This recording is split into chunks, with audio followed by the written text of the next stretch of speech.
గడిచిన క్రోధినామ సంవత్సరంలో అధికారంలోకి వచ్చినటువంటి కూటమి క్రోధం అంటే ఏంటి? కోపం. కేవలం కక్ష సాధింపు కోసమే అధికారం ఉన్నట్లుగా ఒక ఒరవడిని సృష్టించింది. ప్రజలు అధికారం దేనికి ఇస్తారు? వారిని పరిపాలించమని ఇస్తారు.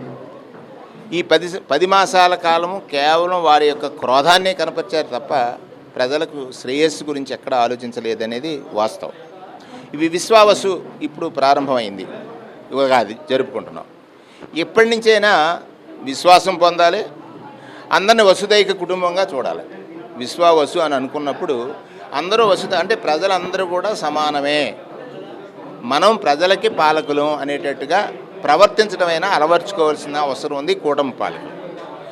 ఇక అధికారం కోసం అబద్ధాలు, అధికారం కోసం లేకపోతే కేవలం అబద్ధాలతోటే అధికారం సాధించవచ్చు అనేటువంటి ఒక నమ్మకం అతన్ని గెలిపించుండొచ్చు. కానీ అబద్ధంగానే మిగిలిపోద్ది. ఈ 10 మాసాల్లో వారు చెప్పింది అబద్ధమని ప్రజలకు తెలిసిపోయిన తర్వాత విశ్వావసులో వాళ్ళు విశ్వాసం పొందడానికి ప్రయత్నిస్తున్నారు. ప్రజల విశ్వాసం వాళ్ళ పట్ల కోల్పోయారు, ప్రజా విశ్వాసం వాళ్ళు కోల్పోయారు. ప్రజా విశ్వాసాన్ని కోల్పోయినటువంటి కూటమి ఈ కలుపుకున్నట్లయితే అందులో కూడా విశ్వాసాన్ని కోల్పోయారు. అందరినీ కలుపుకెళ్ళడంలోనూ విశ్వాసం కోల్పోయారు. ఎందుకంటే మా వాళ్ళకే చేయండి, ప్రతిపక్షానికి చేయకూడదు. ప్రతిపక్షం ప్రజల్లో భాగం కదా, అది కూడా కనీసం పరిశీలించలేనటువంటి అనుభవం ఉన్నటువంటి పాలకుడిగా చెప్తున్నాడు. ఇక్కడ అధికారం అనేటువంటిది అహంకారపూరితమై ప్రజల్ని హింసించడానికి ఏ పాలకుడు చేసినా, ఇప్పుడు కృతయుగం నుంచి నేటి వరకు కూడా ఏ పాలకుడు అంటే ఆ రోజు రాక్షస పాలన జరిగింది, దైవత్వం మానవ పాలన జరిగినప్పుడు ఈ అధికారం అనేటువంటిది ఎదుటివారిని హింసించడానికే, ఎదుటివారిపై కక్ష తీర్చుకోవడానికే అనేటువంటి విధంగా ఈ 10 మాసాలు క్రోధినామ సంవత్సరం గడిపారు. విశ్వావసులో ప్రజలకి వాస్తవాలు తెలిసే ప్రజలు తిరగబడతా ఉన్నారు. ఈ ప్రజాగ్రహం ముందు అగ్నిజ్వాలలాగా 5 సంవత్సరాల అధికారం ఉంటుంది, మాకేమీ కాదనేటువంటి అతి విశ్వాసం కనుక ఉంటే ఈ విశ్వావసులోనే వారు విశ్వాసం కోల్పోయి ప్రజాగ్రహానికి గురవుతారు.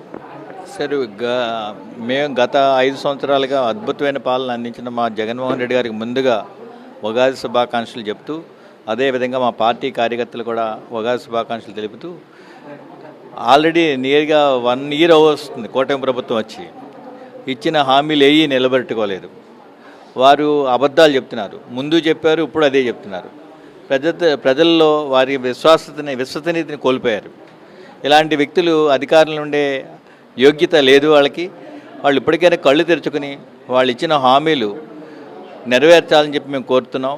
అదేవిధంగా వాళ్ళు కనుక నెరవేర్చిన పక్షంలో మా అధినేత జగన్మోహన్ రెడ్డి గారు, అలాగే జిల్లా అధ్యక్షులు వేణుగోపాలకృష్ణ గారు, మా పార్టీ సీనియర్ నాయకులు రావు సూర్యప్రకాష్ రావు గారు, జక్కంపూడి రాజా వీరి నేతృత్వంలో గట్టి పోరాటం చేస్తామని చెప్పి వారికి హెచ్చరిక చేస్తున్నాం.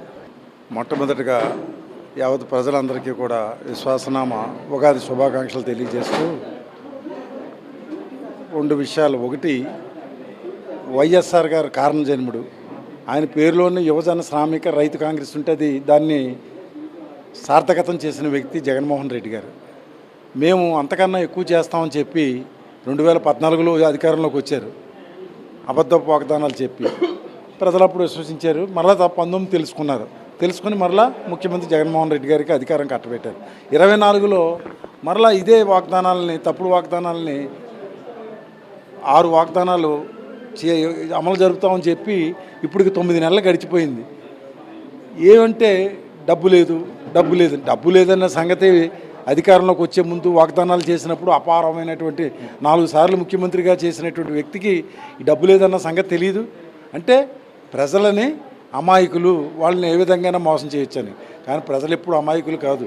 అది ఎప్పుడు చూపిస్తారంటే ఓటింగ్ టైం వచ్చినప్పుడు. మనం ఒకసారి 14లో మోసపోయాం, అప్పుడు కూడా రైతు రుణమాఫీ అన్నారు, జగన్మోహన్ రెడ్డి గారు అన్నారు రైతు రుణమాఫీ చేయలేమన్నారు, అధికారం కోల్పోయారు. 19లో చెప్పిన వాగ్దానాలన్నీ అమలు జరిపారు. కానీ అధికారం కోల్పోవడానికి కారణం ఏంటంటే అంతకన్నా ఎక్కువ నేను చేస్తాను, అంతకన్నా ఎక్కువ చెందుతానని చెప్పి 4 సార్లు ముఖ్యమంత్రిగా చేసినటువంటి వ్యక్తి చంద్రబాబు నాయుడు గారి వాగ్దానాలు మరొకసారి విని మోసపోయారు. కానీ రాబోయే 29లో మరలా ప్రజలందరూ కూడా తేరుకొని ఏ విధంగా 19లో తీర్పిచ్చారు అటువంటి తీర్పునే రాబోయే రోజుల్లో కూడా ఇచ్చి ప్రజలంటే ఇది అని ఓటింగ్ రూపాన్ని చూపిస్తారని చెప్పి సంపూర్ణంగా నేను విశ్వసిస్తున్నాను.